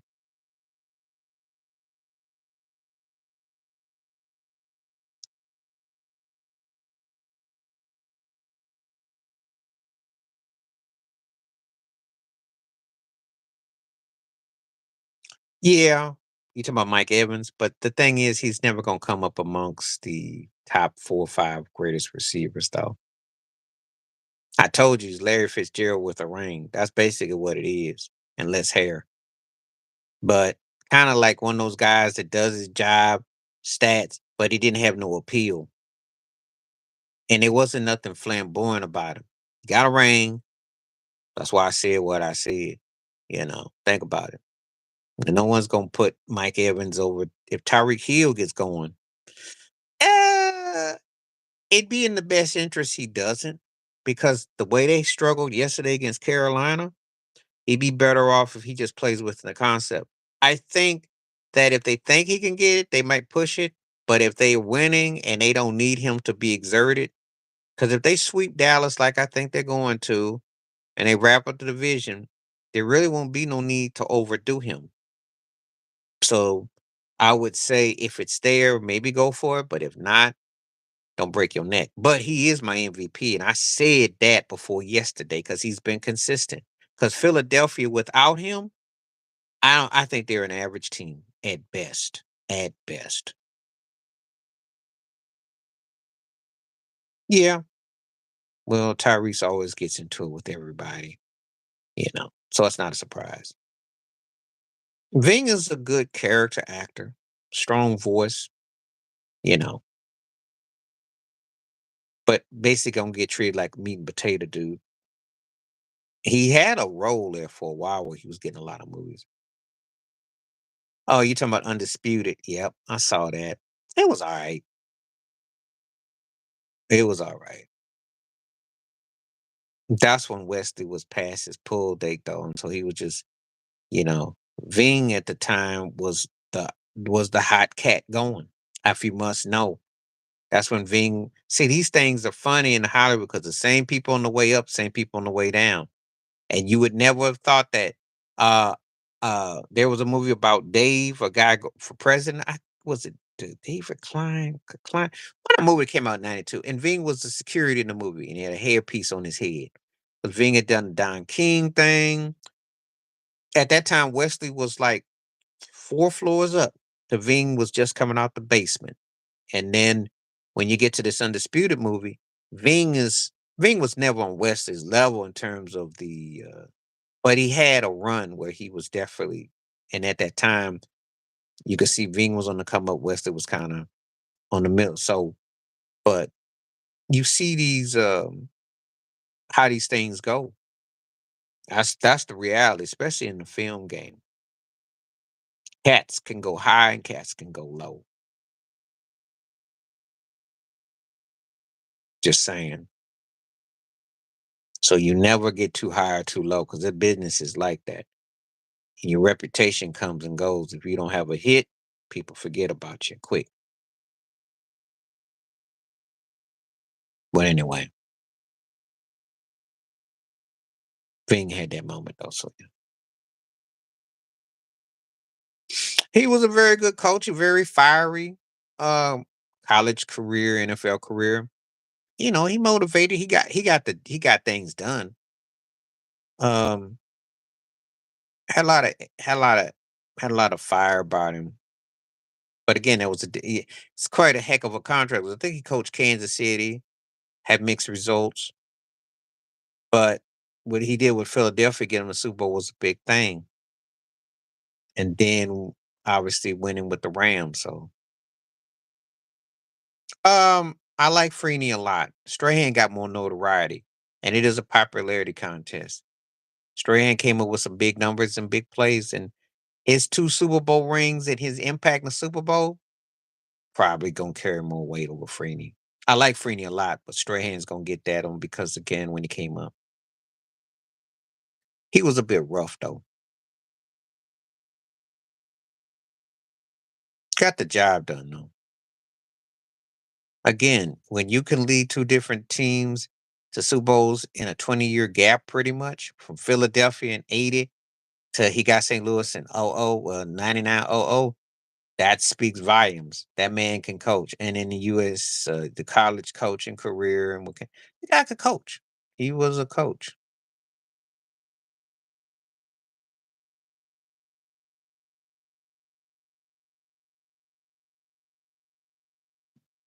I don't know if I compare him to Dungy though. It's a little bit different though. But they were both successful in multiple situations.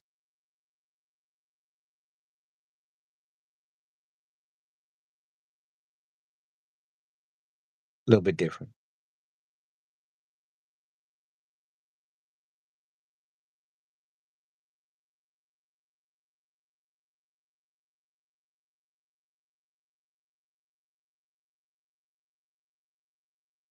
Chris Carter, come on now.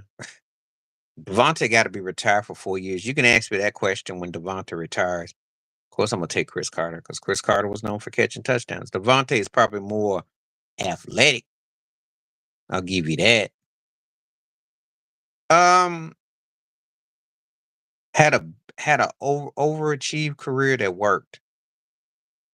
Because you think of as a flat singer who changed the course of R&B, hip hop, and was able to, you know, connect. become a standard, you know.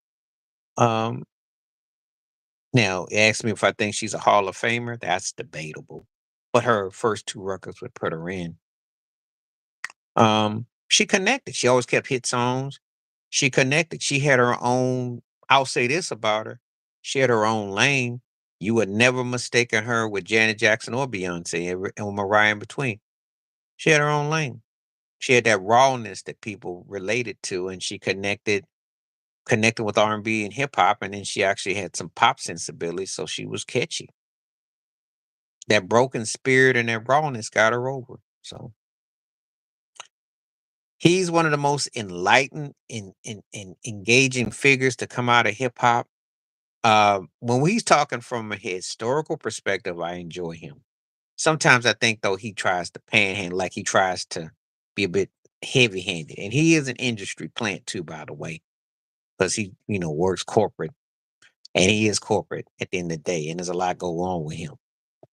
And I didn't like how he did Prince B from PM Dawn, and how he was with Nelly, because hip hop changed, and you think a guy like that would be conscious enough to see that. But enlightened dude who I respected, w- the sound of the police, he got classics.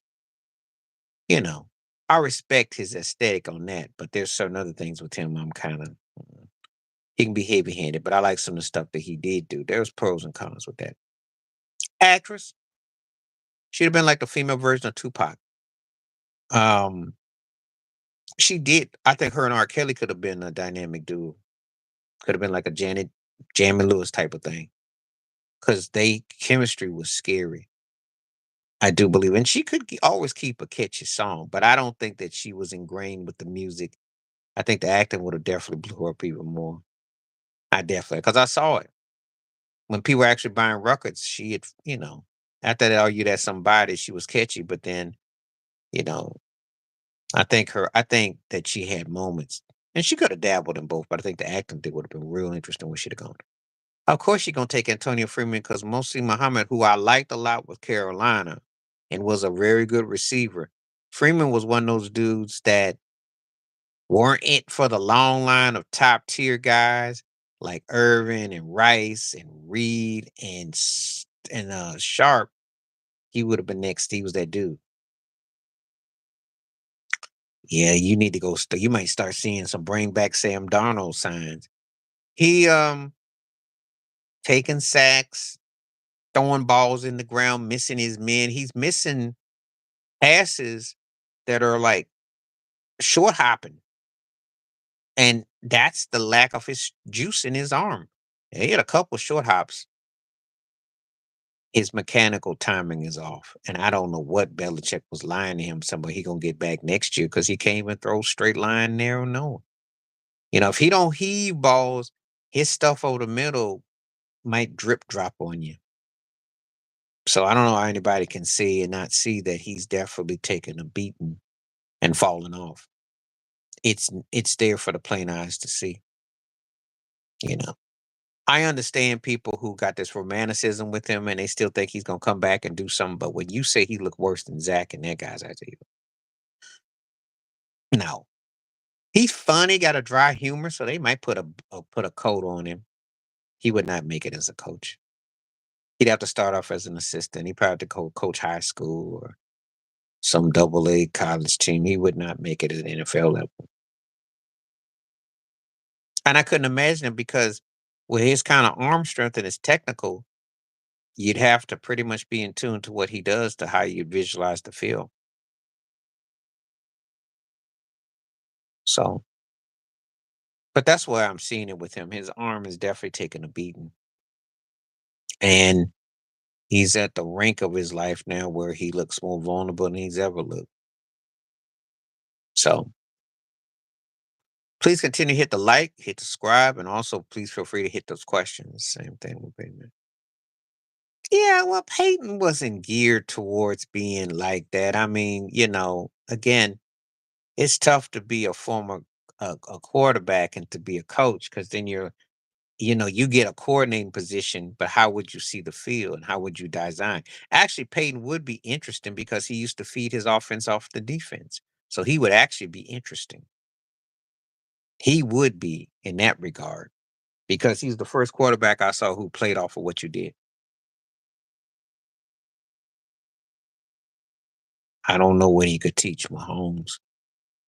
What can he teach Patrick Mahomes? Patrick Mahomes has surpassed him. I'm sorry, did I miss something? Mahomes been to as many Super Bowls as him and has won more rings than him. What can he teach a guy that's got Andy Reid and a system that's built in? What? Now, as far as Josh Allen goes, he can teach him about ball control. He can teach him about probably understand his cadence, his delay. And I don't see him could teach Mahomes too much anything. Mahomes is knocking on guys, Brady and Montana's doors. He's past Peyton Manning, stat wise. And believe me, if Mahomes was just to be a stat pattern for the next 5 years after this year, he could get that too. No, he wasn't. And I told you before, if we were just going by regular season quarterbacks, he might be the greatest regular season quarterback ever. If we didn't have to include postseason, it's kind of like the people who love James Harden. Because if we don't have to include the postseason, we might make you top 3 or 4 forever if we just was to stop. So we do 16 NFL games. Yeah, you can make a case he's one of the 3 greatest quarterbacks ever as far as that. Just like the NBA. If we go by regular season, James Harden got a body of work for regular season. You can make a case. But Matt Ryan's played a long time and he threw for a lot of stats. Phil Rivers threw for a lot of stats. But the problem is neither one of them are better quarterbacks, so that don't mean nothing. Big Ben threw for a lot of stats and was in big games. Yeah, well, they don't have a lot of big hitters on this team, but I think he's saving up for the postseason. I do. I got the feeling that Kansas City's just kind of biding their time and get ready for their run. I really do. Because let's be realistic. They figure when you can figure out how to win 4 or 5 games that you ain't supposed to, and you get going to next year, they're gonna be dangerous. They could be because yeah, well, it's changed because of some of the rules and also they've compartmentalized certain things. Things change. Obviously, people use speed and athleticism and all that. We can still say the same old song and dance, but it's also because they've changed rules.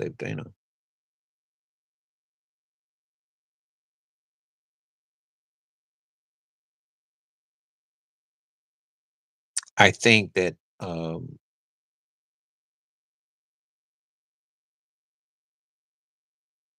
I think Mahomes' jump pass is more dangerous because he can do what Brady did after the fact. See, he does everything Brady can.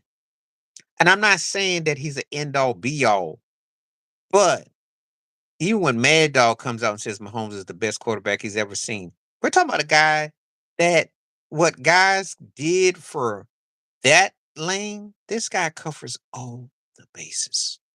All the bases. And he can do what you can do as well, too. That's the scary part. So Brady playing hitting a big route, you know, cats like Elway, Aaron Rodgers, when there's offsides and they hit that big chunk play. Brady's great with that. But Mahomes creates such things that you still ain't seen. Sideways passes, sideways running, always seems to get a big play usually when he needs it. It's uncanny. He's the only quarterback I've ever seen who'll be down 21 points for 5 minutes to go in the game, and you still don't think you got the game won. No one else is like him. So I'm just saying. But for me, yeah, his jump pass is ridiculous. He did it last night to Kelsey. He brings a basketball, baseball, multi-sport athleticism to quarterbacking that you just ain't really seen. Yeah. And the man is clutch. And that's the key word is clutch. So again, you know, you can use the amount of rings or you can use this or that, but you can't say he ain't in the argument with the cream of the crop. That's what I'm saying. I don't need another 5 years to say where Mahomes is because even if he becomes a stat pattern for 3 or 4 years of his career, he's gonna have a lot of totality that that you gonna have him ranked anywhere from 1 to 3 is the greatest quarterback ever. And I don't see any other quarterback that's out now that's gonna win 3 rings. That's out now. It's hard to win 1, let alone win 3. And if you know anything about football, you know that it's hard for cats to dominate. So what he's doing is just bananas. And Bryce Young has gotten better. But I did my video today about week 14, and I know it sounds like oxymoronic and crazy to say. This is one of the best 3 and 10 quarterbacks I've seen because it took him getting benched and going through the growing pains and having to, get, going what he went through and coming back. And he's looking better. He's looking better. He's looking better. They just lost some heartbreaking games, but he's looking better. Barry Sanders, like I say, he's one of my 5 greatest running backs ever. And he left when you wonder if he still had 2 or 3 years left in the tank. That's what makes it so gangster and so mysterious. Well, I'm gonna say this. Daniel's still looking better in Washington. Bryce Young looked like he was wet behind the ears and green. And it took him some Andy Dalton, it took something for him to get it together. Oh, okay. Let me answer this question. Do I consider to be kind of no, no. Because only when you mention longevity and athletics and multiple rings and playing with great players and teammates. But LeBron James is a better athlete than Emmett Smith was as a running back. But Emmett Smith was tougher and you could depend on him more, if that makes sense. So if you put the best of both of them as one, you'd have arguably the greatest athlete. Because if you took LeBron's natural ability with Emmett's mental toughness and what he overcame as an undersized running back and with a great situation and to put that up, yeah. But no, he's not. He's not. I know what you're getting at, where they stacked up comparable with their records and situation. Um, Emmett will never be considered the greatest running back, but he doesn't consider himself to be king like that. He doesn't boast to brag. He didn't have that kind of personality. So there's 2 different entities at work. And again, the longevity. But Emmett Smith was more impressive because of he was undersized and what he'd overcome. LeBron made himself great. They both made themselves great players, but I'm more impressed with Emmett Smith because he was undersized. What he had to do. Fred Taylor, Eddie George, Eddie George. But I'm gonna tell you something. If Fred Taylor had a McNair quarterback, been in a better situation, be a different argument. I told you about playing in Jacksonville, and I know Tennessee wasn't much better, but Steve McNair was a better quarterback than anything Fred Taylor had. Mark Brunell wasn't exactly lighting people on fire, okay? Fred Taylor had been playing with a top tier quarterback or team because he was bad. But Eddie George gave you that power game, and they are 2 backs that I got much respect for. Well, Emmett was shot pretty much when he went to Arizona. That was like Jordan in Washington, in a way, because it's like you ain't gonna win no more. And he really didn't look good in Arizona at all. So it was sad that he went there.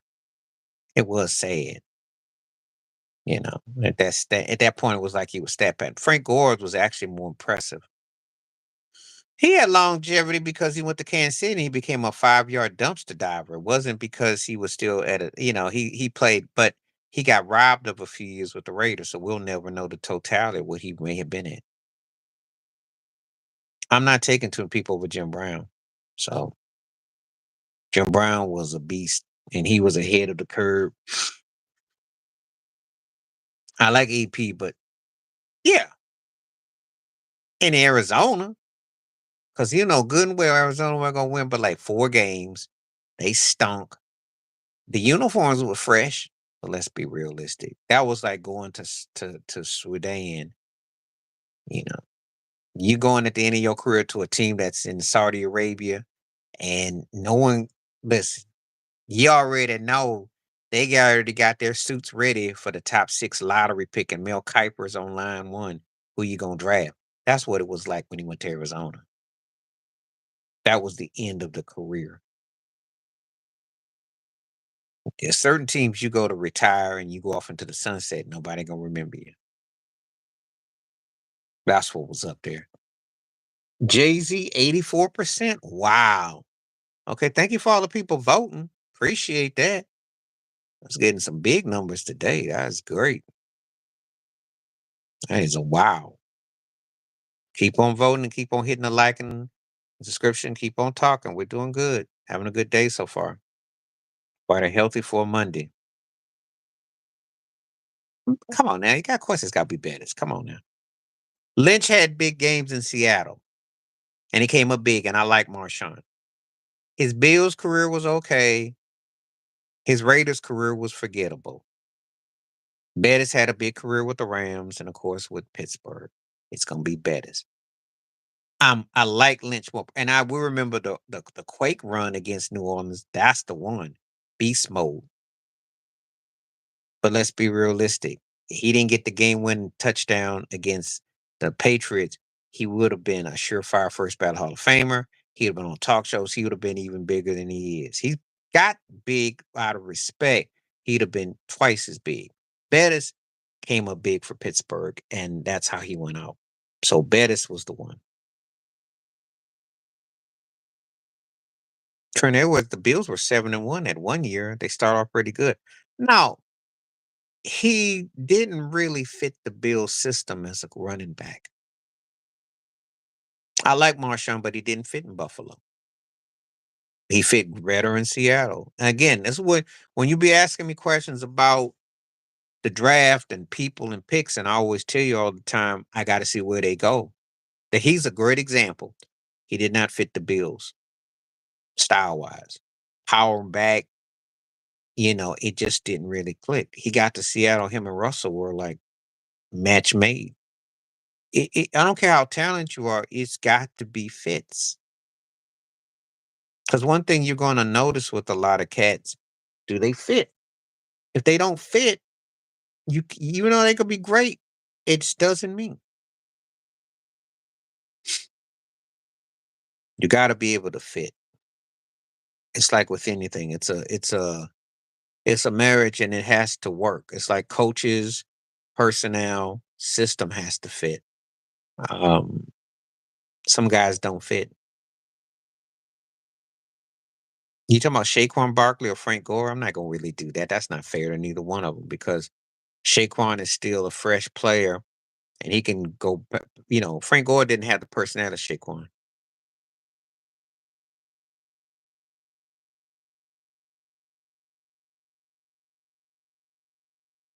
I'm not taking nothing from AP because I think AP is one of the 10 greatest backs.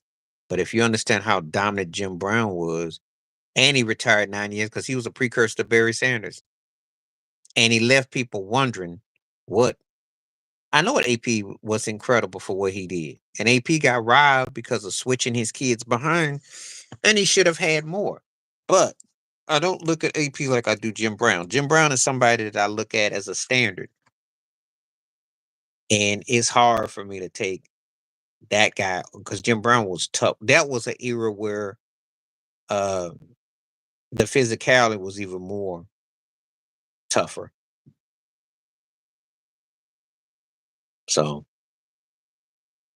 I'm gonna give it up because Jim Brown didn't have the luxury like they've had. Yep. Well, it cost AP probably moving up the ladder, far as running backs go. So, but that's the reality we were in, you know. So yeah, that's what's up with that. They won't do that back because they got timeouts now. So that's what's up. Mhm. So That's the era we're in. That's the era we got. So yeah. Yeah, he stunk, but he ain't the worst I seen, but he was pretty bad. I mean, you ask a quarterback to be a game manager or to hang on tough and don't make mistakes, and that's what they are there to do. So he was allowed to do what he did. Yeah, but again, it didn't cost you your career because AP got ran out the league for it. I'm not taking nothing from him, and that's why I got him as one of the 10 greatest running backs. And I do give him his due. But Jim Brown was playing in a more tougher era. Physicality was tougher. And, you know, you do I'm not saying he didn't come up big, but you asking me personal, I'm gonna take Jim Brown because Jim Brown was one of a kind. And he played 9 years and it was a tougher era when Jim Brown played. Yeah, I said tougher. Because they asked Jim Brown to come back when he was 48. There's actually a possibility of him coming back because Mark Franco Harris was gonna break his record. So think about it. Jim Brown was built different. I'm gonna say this again. If you don't respect your past, you ain't gonna know your present.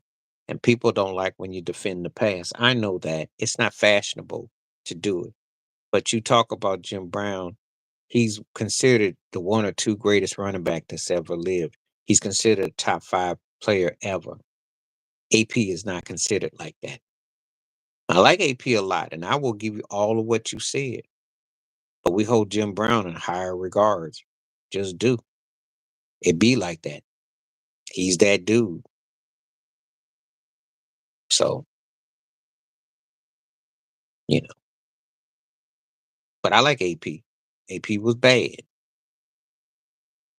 you know. And but you gotta give up for, again. Yeah, that's all I'm trying to say. People get mad because you defend something that they look at as prehistoric. But if we don't sit there and be storytellers and give it up, who's going to do it? Because there's gonna be some kids that's gonna come along in a few years' time and gonna think AP's the GOAT or think that uh I don't know. They'll look at somebody that's playing and they won't look past anything past 1990. Who the whole okay, I'm gonna say it like this. Wilt is like Jim, but I like Shaq better for his dominance and how he won and with less talent. But that's two different comparisons because AP and Jim are not comparable.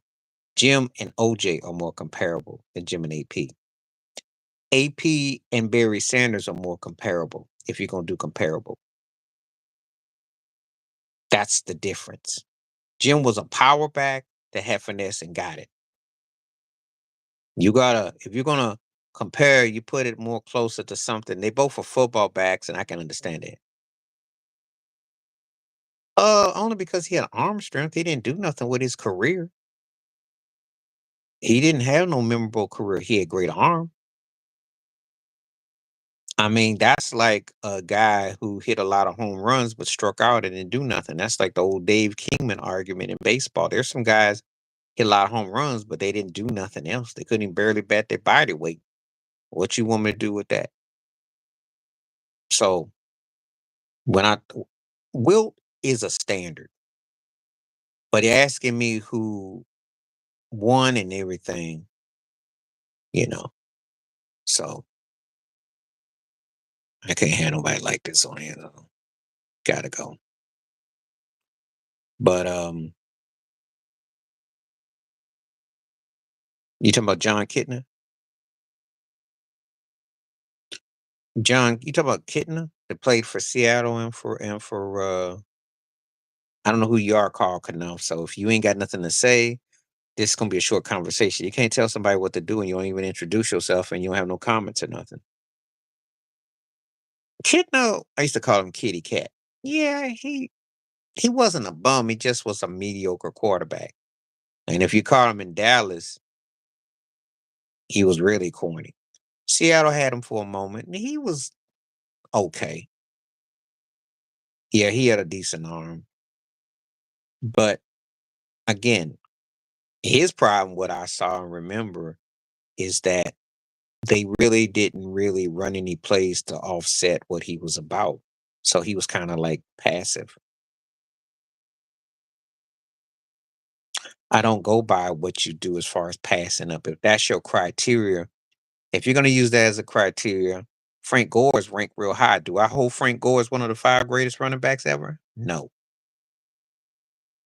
Shaq didn't have to pass Wilt up in terms of points. His effectiveness is being considered dominant. When they call you the most dominant ever, or say he was dominant, you're standing on toes of dominance. No, most people don't look at AP in the same breath as Jim Brown in the real world, who have actually studied the game of football for 50 plus years. It's not the same. You don't have to pass somebody in a stat if the eyeball test can tell you. The eyeball test tells people that Patrick Mahomes is the greatest quarterback. He's got the whole situation, just like Tiger Woods with golf. Two disappointments. That's a real question.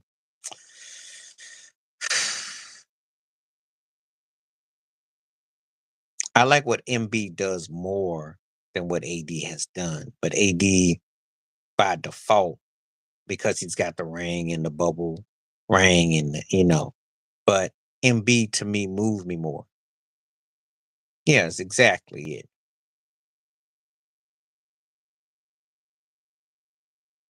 Yeah, but see, you ask me, Shaq carried more weight because he repeated and he won with less and he was dominant. And when they started putting the word dominant and you think of Will Chamberlain, you mentioned Shaq, that's a viable argument because he was.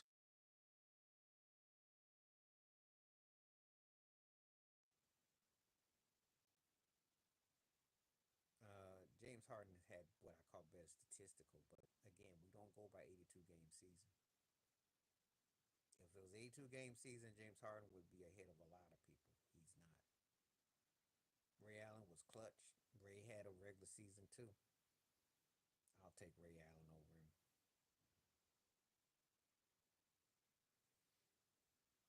I should have probably about 30 more minutes. I'm gonna be on for 30 more minutes. You're entitled to your opinion. I'm not gonna argue with you, but I'm not taking James Harden over Ray Allen.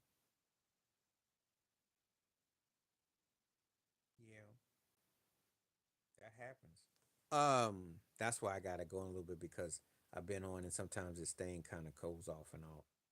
Can you hear me at all? Give me a one if you can. If you can't, if you can hear me, give me a one.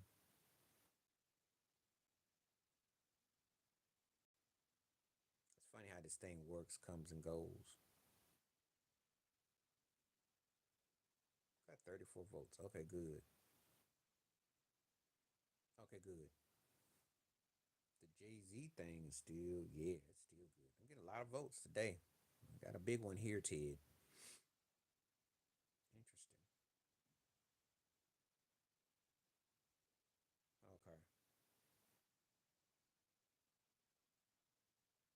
Anyway, yeah. Because I'm on for another half. I figure I'll go two and a half today. Thinking about probably coming back probably Thursday. Thursday probably the day. I'm gonna take the next 2 days low low. I did, and I caught some. I got some cats wrote me on my. They didn't like my video. I talked about it. I will say this: he does need help, and he's playing a great when he because see what he's doing. But the problem that I have with him is this: they are, and I blame the coach. I think there's a lot of arrogance and smugness. They're not getting enough out of Michael Porter Jr. Jamal Murray's acting like he's breaking down. Christian Brown is a decent but he's a Junior Whopper Tyler Hero type athletic cat, but he's better off the bench. He's more dynamic as a six man. If they had a legit guard play, Christian Brown would be a beast. He'd really be thriving as a six man. They can't show enough looks to start what they got. That's what the problem is. If I'm Jokic, I might push that thing. I think Russ is doing as good as he can. He's old now. Come on now, he's still doing as best as he can. Um, to say he's not a good fit is that you expect him to be like he was 10 years ago. He's where he is. The problem is they don't play defense. The problem is they're offensively constipated. They don't have enough guys that can create their own shots, and they're too streaky, and they play too cool for school. And he has to do a lot at the top of the key. That's the problem they run into. So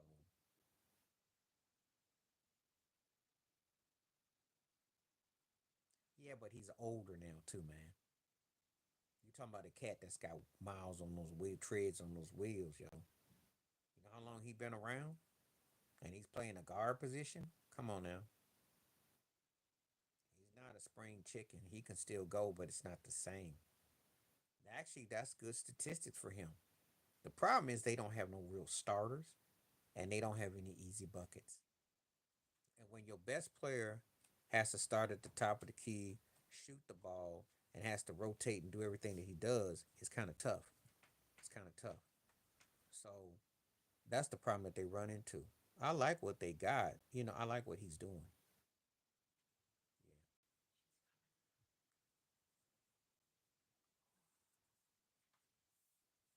yeah, he is injured, but he's always been kind of hurt though. Okay.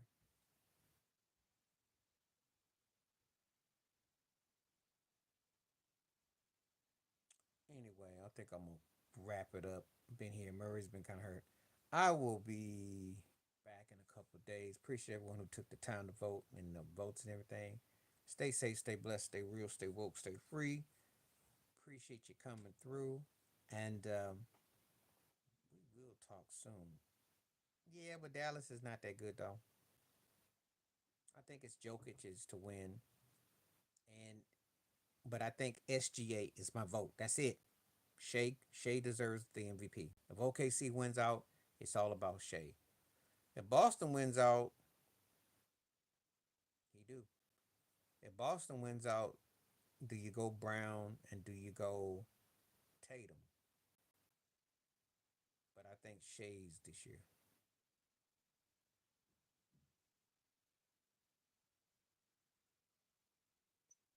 Center can be the GOAT. The co-star is good as what you have, but let me explain something with it real quick. Um, if you dominate and you winning, you win. You can be the GOAT. Drexler wasn't Drexler when Hakeem won. You can be the GOAT as a center. It's just something that they don't want to say because what was life like for Kobe without Shaq the first few years? Okay, come on now. So anyway, I'm gonna go ahead and call it a day though, cause I don't want to. We've been on here for 2 plus. Appreciate everybody coming through, and I appreciate all the support. Stay safe, stay blessed, stay woke, stay free, stay true. Come back again in a few days. I think Thursday we'll be back again, and we'll do it again.